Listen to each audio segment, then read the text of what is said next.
Então vamos à leitura da Palavra de Deus, 1 Tessalonicenses 1, versos 1 a 10. Eu vou ler os versos ímpares, vou pedir toda a igreja, numa só voz, que leia os versos pares. Paulo, Silvano e Timóteo, à igreja dos Tessalonicenses em Deus Pai e no Senhor Jesus Cristo, graça e paz a vós outros.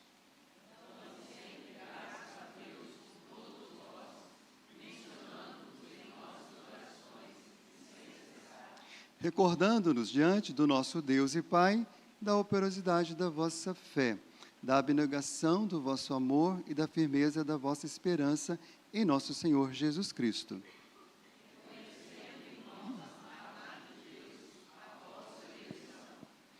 Porque o nosso Evangelho não chegou até vós tão somente em palavra, mas, sobretudo, em poder, no Espírito Santo e em plena convicção. Assim como sabeis ter sido o nosso procedimento entre vós e por amor de vós. Vos tornastes imitadores nossos e do Senhor, tendo recebido a palavra, posto que em meio de muita tribulação, com a alegria do Espírito Santo. De sorte que vos tornastes um modelo para todos os crentes na Macedônia e na Acaia. Porque vós repetimos a palavra do Senhor, não só na Macedônia e Acaia, mas também por toda parte se divulgou a vossa fé para com Deus, a tal ponto de não termos necessidade de acrescentar coisa alguma. Pois eles mesmos, no tocante a nós, proclamam que repercussão teve o nosso ingresso no vosso meio, e como deixando os ídolos, vos convertestes a Deus, para servirdes o Deus vivo e verdadeiro.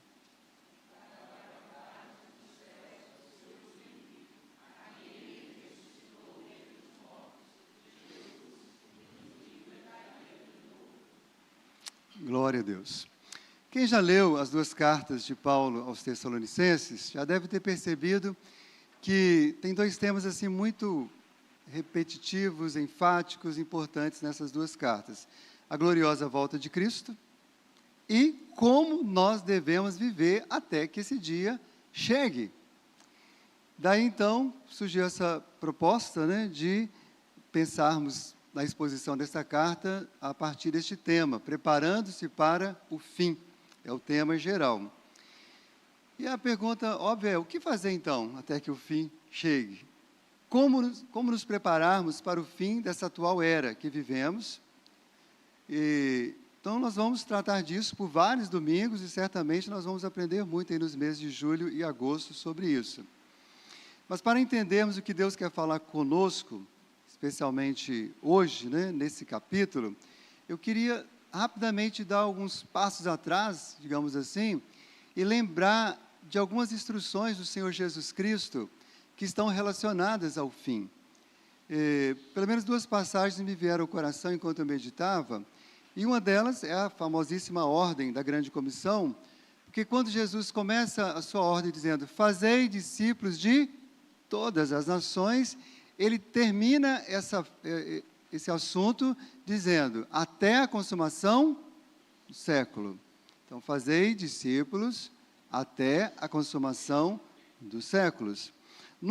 Quando Jesus estava pregando o seu, que é chamado hoje de o grande sermão profético, ali em Mateus 23, 24, 25, ali ele vai falando muito sobre o fim dos tempos, e numa certa altura Jesus disse, e este evangelho do reino será pregado em todo o mundo, para o testemunho a todas as nações, e então virá o fim. Então, irmãos, muito do que nós fazemos como igreja, vai continuar na eternidade, especialmente a adoração, inclusive a adoração com a música, cremos que será parte da nossa vida eterna. Mas evangelizar e fazer novos discípulos de Cristo é uma tarefa que ela tem dia e hora para terminar, e ela será encerrada na gloriosa volta de Jesus. Então, essa é uma tarefa que não vamos continuar fazendo, não haverá necessidade na eternidade. Então, agora é a hora. Isso é o que nós mais precisamos pensar, fazer e realizar, conforme o próprio Deus tem nos ensinado. E individualmente falando, né, para cada cristão, essa sua missão encerra também quando ele parte, né, morreu, não tem mais como fazer discípulos, né? Os irmãos se lembram que quando, naquela parábola que Jesus conta, né, o rico e o Lázaro, eles morrem, estão no seio de Abraão, e o rico desesperado pede que Lázaro seja mandado de volta para pregar para os seus familiares, para que eles também não fossem para aquele lugar horrível. E aí a orientação, a direção, a ordem é clara, não, se eles vão se converter, eles vão se converter ouvindo os pregadores que estão lá. Porque depois que alguém parte, que meu filho, ninguém volta para contar nada, não. Partiu. Né? Essas histórias dessas religiões que acreditam que as pessoas voltam, o que volta é espírito maligno para enganar as pessoas, não volta. Quem foi. Por um lado, por outro, Deus o sabe, isso aí é economia divina, mas é nós aqui, como igreja, que vamos continuar proclamando o Evangelho. E as pessoas que haverão de se converter dessa forma, pela pregação da igreja, a igreja que faz novos discípulos de Cristo. Então, enquanto o fim dessa era não chegar, o que devemos fazer? Discípulos. Qual é a missão da igreja de Cristo? Fazer discípulos. Qual deve ser a prioridade de cada cristão? Fazer discípulos de Cristo. E nessas duas cartas de Paulo aos Tessalonicenses, o processo de discipulado, ele é ensinado, ele é evidenciado, ele é lembrado e vivenciado. Um processo de discipulado na vida de uma pessoa, irmãos, começa com a sua evangelização.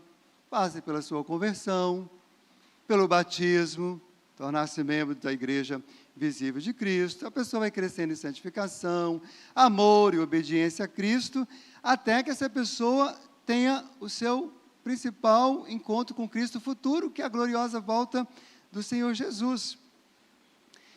E a começar pelo primeiro versículo que a gente acabou de ler agora nessa carta, aqui fica evidente essa relação do discipulado que envolvia os remetentes, os que escreveram a carta, e os destinatários. Os irmãos leram aqui comigo, Paulo, Silvano e Timóteo. Lembrando que Silvano aqui, na verdade, é o mesmo Silas. Né? Silvano é o nome latim para o nome de Silas. Então, Paulo, Silas e Timóteo que estão escrevendo. Aliás, o próprio fato dos três estarem sendo citados aqui como remetentes, de alguma forma, mostra essa relação discipulada entre eles. Paulo não trabalhava sozinho. Paulo treinava as pessoas, Paulo incluía as pessoas, Paulo crescia junto com as pessoas, ajudava as pessoas a crescerem, e eles estão comprometidos com a igreja de Tessalônica em que ela continue crescendo na graça do Senhor. E ele ministra isso, inclusive, olha, que a graça e a paz seja a vós outros. E esse discipulado, né, na vida daquelas pessoas de Tessalônica, começou na segunda viagem missionária de Paulo. Os irmãos se lembram? Como Deus vai dirigindo, né, desde o início ali.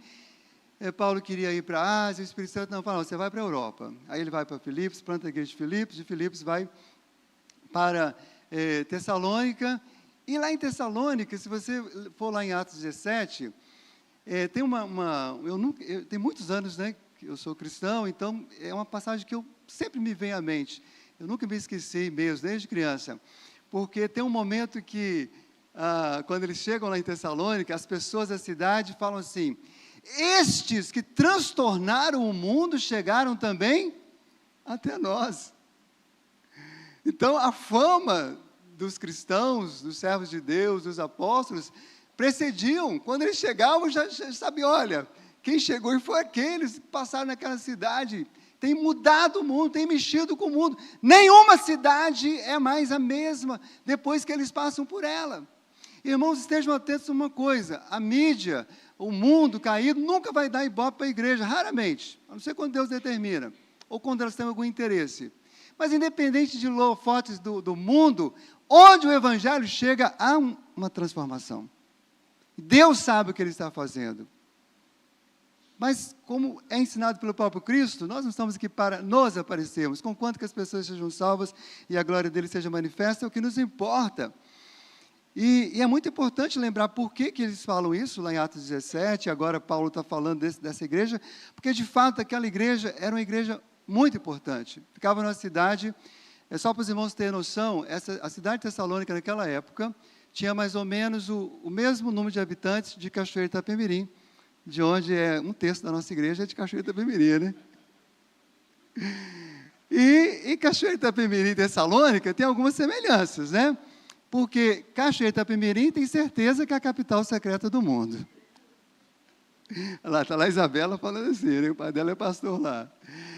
Mas a cidade de Tessalônica, ela de fato, era a capital da província da Macedônia. O Império Romano era dividido por províncias. A Macedônia era uma grande província, que ficava ali, né, na Europa, mas assim na divisazinha com a Ásia, né? Então, era um lugar assim, bastante importante. E aí, de fato, o Evangelho chega ali, os irmãos se lembram da história, né? E há um grande tumulto mesmo. Primeiro, Paulo vai nas sinagogas. Paulo sempre gostava de ir nas sinagogas, mas ele é expulso das sinagogas e ele vai para os gentios. Então, era uma igreja onde a maioria era gentílica, não era de origem judia. E o Evangelho prosperou naquele lugar. Muitos discípulos de Cristo, o discipulado ali foi poderoso, foi bem sucedido, se espalhando, inclusive, por outros lugares, né? E essa relação de discipulado, de fazer discípulos, de continuar crescendo em Cristo, continuou mesmo depois que Paulo e Silas saíram dali. Mesmo de longe, havia essa relação. Tanto é que ele escreve, né, essas cartas. Tanto é que Paulo manda, né, Timóteo visitar a igreja. Vai lá e veja. Né? Paulo tinha tido notícias sobre a igreja, mas ele queria ter notícias mais fidedignas. Então, ele manda Timóteo lá, Timóteo vai lá e vê, volta para Paulo, conta como está a igreja, e aí Paulo, então, escreve a carta. E há mais elogios do que críticas, é uma das cartas mais cheias de elogios, né? Linda, essa carta nos ensina muito mesmo sobre como aqueles irmãos estavam crescendo no discipulado cristão. Irmãos, existem assim, muitos tipos de relacionamentos legais que a gente vai ter ao longo da vida, né? Nossa família, os familiares, né? Nossos colegas de trabalho, o pessoal do condomínio, o pessoal do lazer, do futebol. As amizades, em geral, são relacionamentos muito jóia. Mas o propósito de Deus é que nós cultivemos tanto quanto possível, porque nem sempre é possível fazer isso todo o tempo com todas as pessoas, mas tanto quanto possível, tivemos oportunidade, cultivemos relacionamentos discipuladores, relacionamentos de discipulado. Então, lá no seu trabalho, por exemplo, você não vai conseguir discipular todo mundo, mas quem sabe o Senhor vai te dar uma pessoa para você intencionalmente buscar e discipulá-lo para a glória do Senhor, ou na sua própria família e tantos outros lugares. Daí, então, nós propomos como nosso tema para a mensagem de hoje, né, pegando emprestado aí o tema geral, preparando-se para o fim, porém, por meio do discipulado. E vamos ver assim, vários aspectos, vamos citá-los aqui ao longo da nossa exposição, sobre alguns aspectos desse discipulado que nos prepara para o grande e glorioso dia que esse tempo aqui na Terra vai encerrar e vai começar um novo tempo na eternidade com o Senhor. E nós aprendemos aqui então, meus irmãos, em primeiro lugar, que esse discipulado é um discipulado com constante oração. Um discipulado da oração constante, também podemos dizer. Paulo, ele usa expressões aqui muito claras sobre isso. Ele fala, damos sempre graças a Deus, mencionando-vos em nossas orações, sem cessar, recordando-nos diante de Deus, de nosso Deus e Pai. Então, Paulo diz o seguinte, olha, eu não consigo estar todo o tempo com vocês. Aliás, ele ficava anos sem ir numa igreja, porque o propósito dele era evangelizar e plantar mais igrejas. Mas saibam de uma coisa, onde eu estou orando por vocês. Eu não posso tocá-los, mas as orações podem tocá-los. Deus está abençoando vocês. E quando eu estou diante de Deus, irmãos, prestem atenção, às vezes nós temos a tendência de, sei lá, até bajular alguém, ou elogiar alguém, ou expressar alguma gratidão a alguém, para ele, por N razões, boas ou ruins, verdadeiras, sinceras ou não. Mas diante de Deus, por que Paulo, diante de Deus, ia ficar fingindo que gostava daquela igreja e que os amava? Não, ele fala, quando eu estou diante de Deus, eu me recordo de vocês, as minhas orações. Tenho alegria, eu lembro de vocês, eu amo vocês, eu discipulo vocês mesmo assim. Irmãos, lembre-se sempre disso. A oração faz parte da vida do cristão até a gloriosa volta de Jesus. Nós não estamos ainda na presença plena do Senhor, quando estaremos lá, então, nós acessamos a sua presença, usufruímos da sua presença, nos deleitamos nele por meio da Oração, nós crescemos e ajudamos outras pessoas a crescerem por meio da oração. Quando alguém te pedir ajuda, ou alguém quiser que você o discipule, você não tiver muita habilidade, ou você achar que você não dá conta, lembre-se, se você não estiver fazendo nada, ore por essa pessoa, clame com ele, e você pode ter certeza que ele já vai ser grandemente abençoado. Por isso nós estamos tão gratos a Deus, por estar movendo a nossa igreja para oração, por meio de vários grupos, por meio do Desperta Débora aqui, quinzenalmente nas terças-feiras, por meio das irmãs que todo dia, 15 minutos, dobram os joelhos, né, no movimento do Desperta Débora, mães de joelhos, filhos de pé, porque ela sabe que mesmo que seus filhos estejam longe delas, estejam até mesmo no mundo, mas a oração os alcançará. O discipulado continua acontecendo. E nós temos tantos testemunhos de pessoas que estavam afastadas, mas que mesmo afastadas, elas se alegravam quando seus pais e suas mães falavam, nós estamos orando por você, meu filho. Havia muitas pessoas ímpias no mundo, mas falavam assim, papai, ora por mim, mamãe, ora por mim, mesmo às vezes longe do Senhor. Mas esse discipulado também acontece, irmãos, por meio de uma fé operosa. Paulo destaca aqui algumas virtudes da igreja, né? A operosidade da vossa fé. E não tem jeito, irmãos, vida cristã, vida com Deus, envolve uma fé, envolve crer. Muitas coisas você vai precisar simplesmente dar o passo de fé. Isso começa a dar desde já a conversão, porque a conversão é fé mais arrependimento. Ah, mas eu não sei, eu não entendo tudo da Bíblia. Irmãos, dificilmente alguém entende tudo da Bíblia. Mesmo quem já é convertido teólogo. Se você esperar entender tudo da Bíblia e você converter, você vai morrer incrédulo. Mas aquilo que Deus já te mostrou, aquilo que você já entendeu, que você sabe, que faz sentido, que é verdade, creia. Creia no Senhor.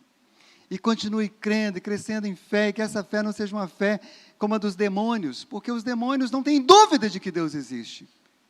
Eles sabem, mas não é uma fé que opera em favor da graça de Deus, em favor do plano de Deus, em favor do propósito de Deus. É uma fé demoníaca. Tem um monte de religiosos no planeta Terra que não têm dúvida de que existe Deus. E nem negam quem é Cristo. Mas continuam longe dele. Não é uma fé que conduz ao discipulado. Tem que ser uma fé operosa. Uma fé que se comprova por evidências. Onde as pessoas vejam os frutos dessa fé numa vida transformada dia após dia. Perfeição? Só lá no céu. Mas o desejo cada dia de se tornar como Jesus e se render a Ele, servindo e abençoando o reino de Deus. Esse discipulado também, irmãos, é uma fé que envolve um amor abnegado. Essa é a segunda virtude que ele destaca aqui, a abnegação do vosso amor. Então não é só um amor, é um amor que renuncia. Renuncia aos seus próprios interesses, seus próprios gostos, né? Hoje o pastor André pregou nesse texto e o enfoque foi a igreja que eu gostaria, a igreja dos meus sonhos, né? Mais ou menos isso. Mas ele também mostrou claramente que muitas vezes eu vou precisar de abrir mão dos meus gostos sobre igreja para estar numa igreja, porque nenhuma igreja vai ser 100% do seu gosto. Se você está andando por aí procurando a igreja do seu gosto, cuidado, porque talvez você não encontre, e se encontrar, talvez você não fique nela. Principalmente se for uma igreja que você entende que tem que ser perfeita, porque você não é, eu não sou. Mas a gente tem que renunciar nossos gostos e preferências, e desejos e pecados por amor a Cristo, amor a Deus, amor ao próximo, amor à esposa, amor. Irmãos, não existe verdadeiro discipulado cristão sem amor. As pessoas podem ser os maiores teólogos, as pessoas mais obedientes no que diz respeito às regras, aos mandamentos de Deus, mas a Bíblia é muito clara, quem não ama não conhece a Deus. Quem não ama não é discípulo de Cristo, porque Deus é amor. Nisto conhecerão que sois meus discípulos, quando vos amardes uns aos outros. Mas esse discipulado também envolve uma firme esperança. Ele diz aqui, firmeza da vossa esperança em nosso Senhor Jesus Cristo. E aqui há dois aspectos importantes dessa esperança. Primeiro, esperança no meio das nossas lutas, sofrimentos, tribulações. Paulo fala sobre isso. Posto que em meio de muita tribulação, vocês ouviram a palavra, vocês creram e vocês ficaram firmes. Irmãos, a gente tem esperança quando tudo está bem, é tranquilo, mas quando a coisa está muito ruim é difícil, né? Como? O barco está afundando, que esperança que eu tenho? Mas a grande verdade é que em Cristo O barco pode até afundar, mas Ele nos segura pelas mãos. Ele nos segura. E Ele nos levanta para a honra e para a glória dEle. Então, tenhamos esperança no meio das tribulações. Aliás, é no meio das tribulações que a nossa esperança mais pode ser robustecida, fortalecida. E espero muito que você, nessa noite, receba de Deus essa palavra. Se você está passando por alguma tribulação, encontre a esperança naquele que é a âncora da nossa alma. O mar pode estar bravio, mas com o Senhor no barco, Ele vai conduzir até o destino final. Mas essa esperança tem outro aspecto também muito importante, que é relacionado à vida eterna, porque Ele fala, para guardar dos céus o seu Filho, a quem Ele ressuscitou dentre os mortos, Jesus, que nos livra da ira vindoura. Irmãos, a ira vindoura, o dia do juízo, ele é certo. Mas para todos aqueles que já conhecem o Senhor, que foram justificados pela fé, que sabem que Deus derramou sua ira sobre Cristo, e que em Cristo hoje a ira de Deus não está mais sobre ele, ele pode ir encaminhando para a eternidade, ou para o dia do juízo, para o fim, tranquilamente, porque por mais terríveis que tenham sido os seus pecados, naquele último dia, naquele exato momento, o Senhor vai declarar está perdoado, como Ele já declarou na verdade, mas vai declarar para que todos saibam, está perdoado. E essa é uma esperança maravilhosa, é a segurança da salvação. Isso deve nos alegrar todos os dias e enfrentar tudo com mais tranquilidade no Senhor. Não sei se você tem essa esperança, mas tenhamos essa esperança de vida eterna, porque ela está em Cristo e nele não há dúvida quanto a isso. Mas também esse é um discipulado da eleição divina. E eu gosto muito de falar disso porque é um tema tão próprio da nossa denominação, mas que às vezes fica desconectado com o discipulado. Poucos dias atrás, não vou citar o nome por uma questão ética, mas um certo pregador de uma outra denominação gastou lá, sei lá, tantão de tempo só para atacar, né, os irmãos calvinistas sobre essa doutrina, né? E eu nem consegui ouvir tudo, que me cansou a beleza, me deu tanta tristeza. Eu pensei, é melhor desligar isso e orar por essa vida. Mas eu entendo, né? Como diz o nosso irmão Pedro, falando de Paulo, né? Paulo escreveu umas coisas difíceis, que alguns deturpam, né? Mas está tranquilo. Mas o que me chama a atenção nesse assunto, o que tem a ver com o discipulado? Irmãos, porque a predestinação não tem a ver apenas com a vida eterna, com quem é salvo ou não é salvo. Olha o que o Senhor Jesus diz em Romanos 8, 29. Porque os que dantes conheceu, também os predestinou para serem conformes à imagem de seu Filho, a fim de que ele seja o primogênito entre muitos irmãos. Então, na verdade, há outras coisas maravilhosas relacionadas a este assunto. O Senhor, Ele nos escolheu para nos transformar à imagem de Jesus. Mas isso começa justamente na hora da nossa regeneração. Pode ser o mais vil pecador, a pessoa que fez as atrocidades mais horrorosas, que você fala, isso aí não tem jeito. Mas no dia que ele se rende a Cristo, que o Espírito Santo passa a habitar nele, que ele se torna um novo homem, uma nova mulher, uma nova criatura, uma nova criação, começa nessa pessoa a ser restaurada à imagem de Jesus. E é por isso que eu posso olhar para os rostos dos irmãos, principalmente dos irmãos que estão levando a sério o discipulado, que estão se rendendo ao Senhor, e ver mais em vocês o Senhor Jesus. Não vou citar nomes aqui, porque eu sei que eu vou acabar, às vezes, destacando um e não destacando o outro de maneira que não seria tão adequada. Mas eu posso olhar nos olhos de muitos irmãos aqui e ver o Senhor, o caráter de Cristo sendo formado. Olha que eu estou aqui apenas há 15 anos. Eu acho que essa é uma das coisas boas de um pastor estar na igreja há mais tempo. Porque ele vê a obra de Deus na vida das pessoas. Ele vê pessoas que mentiam antes e não mentem mais. Pessoas que antes eram orgulhosas, vaidosas, não são mais. Pessoas que viviam subjugadas por tantas coisas terríveis, hoje estão livres.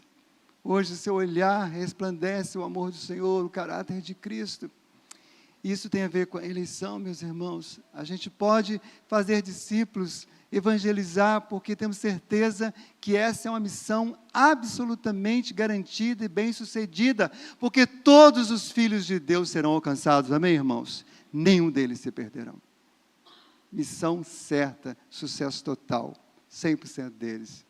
A gente só tem que anunciar e cuidar daqueles que se rendem ao Senhor, para que eles também conheçam a Cristo, se tornem como Cristo e revelem a glória de Deus e façam diferença neste mundo, sendo luz do mundo, como o Senhor Jesus o é e ordena que sejamos. Mas esse discipulado também é um discipulado do Espírito Santo. Os irmãos viram aqui no verso 5, o nosso evangelho não chegou até vós tão somente em palavra, mas sobretudo em poder no Espírito Santo. Irmãos, muitas coisas eu jamais conseguirei ensinar e esclarecer para os irmãos, mas o Espírito Santo conhece todas as coisas. Ele perscruta todos os pensamentos de Deus, todos os propósitos de Deus Pai, de Deus Filho, e Ele pode trazer revelação, pode trazer discernimento, e isso é uma das coisas que mais me traz descanso quando eu vou pregar e ensinar, porque eu sei que no final das contas é Ele que vai fazer a obra, não sou eu.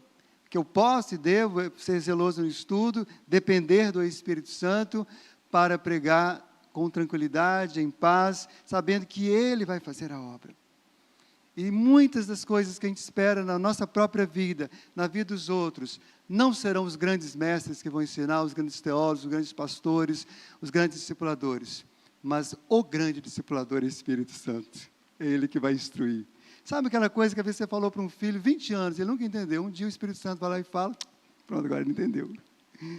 Porque era o tempo, Deus sabe a hora de fazer as coisas na vida das pessoas, e a gente precisa se acalmar e confiar mais no Espírito de Deus. Não nos vangloriar pela nossa sabedoria, nossa eloquência, o nosso esforço, porque, irmãos, é o Senhor, é o Espírito Santo que regenera, Ele que santifica, Ele que sela para a salvação, é Ele que faz com que chegue ao destino cada alma na presença do Senhor. Esse discipulado também é o discipulado da palavra de Deus. Os irmãos viram aqui também.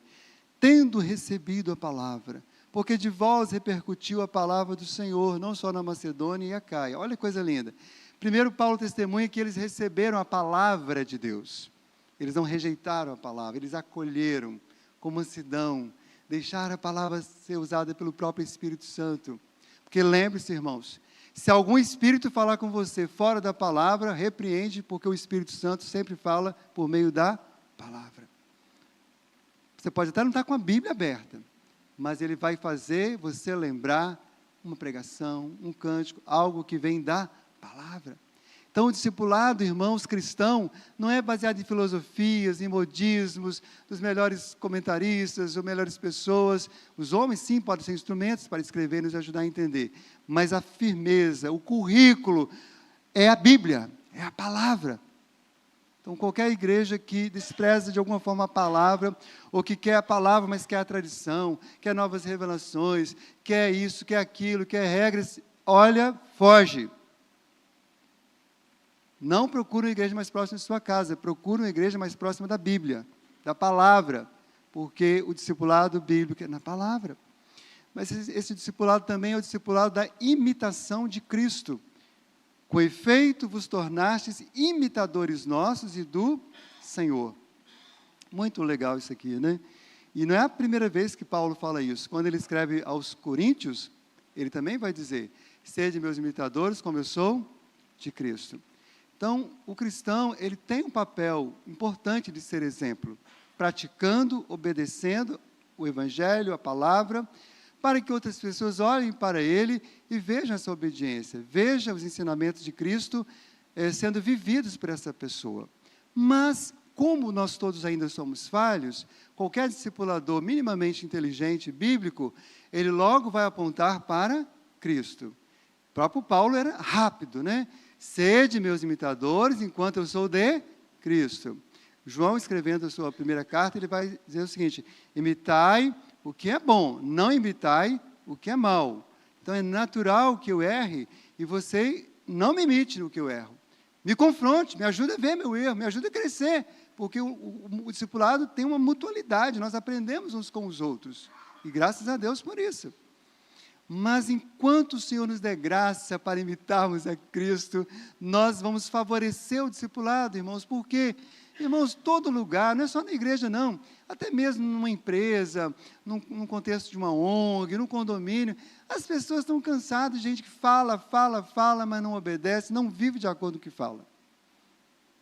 Todo mundo que gerencia uma empresa, que é coordenador de um curso, trabalha no hospital, a pessoa chega lá, fala um monte de coisa, sabe fazer isso, sabe fazer aquilo, que não sei o que lá, tem um diploma e tal, e a prática? Se a prática não corresponde, não adianta. Não é diferente, irmãos, na vida cristã. Nós precisamos crescer em obediência, sermos exemplos em Cristo. E é interessante que aquela igreja inteira se tornou uma igreja modelo e exemplo para todos os crentes da Macedônia e na Acaia. A Acaia era outra província enorme. Ora, se só ali na Tessalônica tinha 200 mil habitantes, imagine quantos milhares de habitantes havia em toda a província da Macedônia, em toda a Acaia. Então, centenas e centenas e centenas de milhares de habitantes, eles tinham ouvido falar daquela igreja que era um povo maduro. E é muito importante notar, irmãos, que quando Paulo escreve essa carta, essa igreja não era uma igreja antiga. Na verdade, era uma igreja de principiantes. Mas, embora fossem principiantes, eles já tinham alcançado uma maturidade enorme. Que coisa mais linda!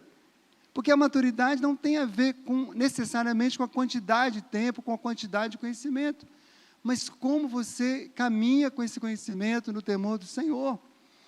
E essa era uma igreja, então, nova, porém, modelo, exemplo, que outras igrejas podiam imitar. Isso deve encorajar a nós como igreja, uma igreja que tem apenas 27 anos de organizada, mas se assim Deus aprover e quiser, e nós podemos, com a graça de Deus, ajudar, encorajar outras igrejas com aquilo que Deus tem feito em nós. E também aprender com outras igrejas, sejam mais antigas ou mais novas do que a nossa.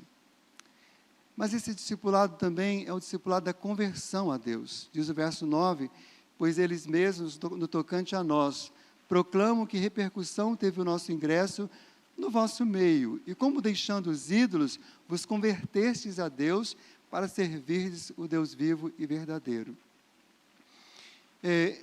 Em certo aspecto, o discipulado começa com a evangelização. Você tem um amigo, um conhecido, alguém, você começa a evangelizar. Alguns chamam isso de pré-discipulado, ou a parte da evangelização. Mas que, pensando no todo, o discipulado começa aí. Mas quando é que a pessoa se torna verdadeiramente discipulado de Jesus, discípulo de Jesus? Quando há a conversão. Até então ele era interessado, a pessoa até temente a Deus, como Cornélio era, mas ele ainda não se rendeu. Ele ainda está prostrado diante dos seus ídolos. Mas diz a palavra que aqueles crentes de Tessalônica não eram crentes nominais, como hoje, não sei quantos, não posso dizer que a maioria ou a minoria, que só Deus sabe, mas como sempre existiu hoje também, existem tantos cristãos nominais espalhados pelo mundo afora. Eles eram cristãos de verdade, eles eram regenerados, verdadeiros discípulos de Jesus, e a vida deles havia mudado tanto, eles tinham de uma maneira tão clara abandonado os ídolos e se convertido a Deus, e estavam servindo ao Deus vivo e verdadeiro, que isso se espalhou por toda aquela região. E é bom lembrar, irmãos, que sempre existiram muitos ídolos, A gente olha hoje para a idolatria no Brasil, e no mundo, fica assustado. Não, irmãos, naquela época, a cultura grega, greco-romana, porque havia uma mistura, dessas duas culturas prevalecendo sobre o mundo daquela época, eram milhares de ídolos. Mas, quando o Senhor operou naquele processo de discipulado, do Evangelho chegar e alcançar aquelas pessoas, elas abandonaram os seus ídolos e se converteram ao Senhor. Talvez nessa noite aqui, ou em casa, ouvindo a palavra durante a semana, haja um ouvinte que ainda precisa de conversão. Deus o sabe, só o Senhor conhece os corações. Mas se você ouve a palavra neste momento, é uma palavra de salvação. Assim como tantas pessoas ali na cidade de Tessalônica, quase 2000 anos atrás, abandonaram os seus ídolos, você pode abandonar. Os ídolos podem até trazer algum conforto momentâneo, algum prazer rápido, mas eles escravizam as pessoas. E as pessoas geralmente tornam o que seus ídolos são. Por isso nós vemos aí tantas pessoas com as suas vidas destruídas, sua sexualidade destruída, suas finanças destruídas, seus casamentos destruídos, porque elas foram se rendendo cada dia mais aos seus ídolos. Conforme eu cito no prefácio do meu livro lá, do Mark Dever, né, que é um teólogo batista reformado dos Estados Unidos, ele diz assim: na verdade, todos no mundo são discípulos de alguma forma. E quando Deus criou o homem, Deus não deu, na verdade, o homem não tinha aquela a possibilidade de optar entre ser um discípulo de Deus, seguir a Deus, ou ser uma pessoa realmente livre e autônoma. No momento que o homem escolheu abandonar a Deus, ele se tornou discípulo de Satanás, desse mundo caído, do seu próprio pecado e do seu ego. Mas todos nós que já conhecemos o Senhor, sabemos que é muito melhor ser discípulos de Jesus Cristo. Por isso nós continuamos firmes, apesar de nossas próprias falhas, apesar de ainda, cada um de nós, sermos assaltados por N ídolos todos os dias. Mas no poder do Espírito Santo, do Evangelho, da Palavra e do discipulado verdadeiro, esses ídolos vão sendo derrubados por terra todo dia, amém, meus irmãos? E cada dia o Senhor reina, como nós cantamos agora nesse cântico. O Senhor reina, é absoluto, nesse sentido não precisamos pedir para Deus reinar, mas de fato, nos cômodos mais escondidos da nossa casa, desse tabernáculo, certamente há lugares ainda onde o Senhor pode alcançar com a sua luz, destronando algum ídolo. Você hoje pode ouvir de Deus, quem sabe o próprio Espírito Santo testifica no seu coração e pode nessa noite libertá-lo desse ídolo em nome de Jesus. Quero concluir esta palavra lembrando e voltando no versículo 1, porque a igreja de Tessalônica, diz a palavra, que ela estava em Deus Pai e em Jesus Cristo. Então, a igreja do Senhor, ela é firmada no próprio Deus e no seu Filho Jesus. E todo discipulado tem que ter este compromisso de firmar as pessoas em Deus, de firmar as pessoas em Cristo. Ela vai servir a igreja, vai estar numa igreja, mas às vezes não é essa igreja, é outra. Mas se a pessoa está firme em Deus, em Cristo, não importa. Porque o discipulado tem esse objetivo, que as pessoas cresçam na presença do Senhor. O discipulado diz respeito a esse processo, irmãos, de conhecer a Cristo, seguir a Cristo, obedecer a Cristo, amá-lo de todo o coração e ser transformado por Ele, de glória em glória. E essa transformação, como já dissemos, começou naquele primeiro verdadeiro encontro regenerador, mas vai se completar naquele outro maravilhoso encontro, que eu não sei quando será. Inclusive, o meu encontro, onde vai encerrar o processo discipulado, pode ser daqui a meia hora, pode ser daqui a um dia. O seu encontro pode ser com o Senhor, para encerrar esse processo e começar um novo tempo, um novo tipo de discipulado, digamos assim, que não vai ser mais como esse. Pode ser amanhã, depois de amanhã, porque ninguém sabe o dia que vai partir.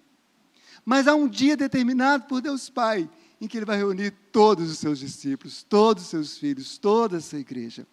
E aí encerrar todo este tempo aqui. Encerro então esta palavra com as palavras do apóstolo João. Amados, agora somos filhos de Deus. Agora, não tenhamos dúvidas, se você é discípulo de Jesus, isso tem que estar certo no seu coração. Eu sou filho de Deus.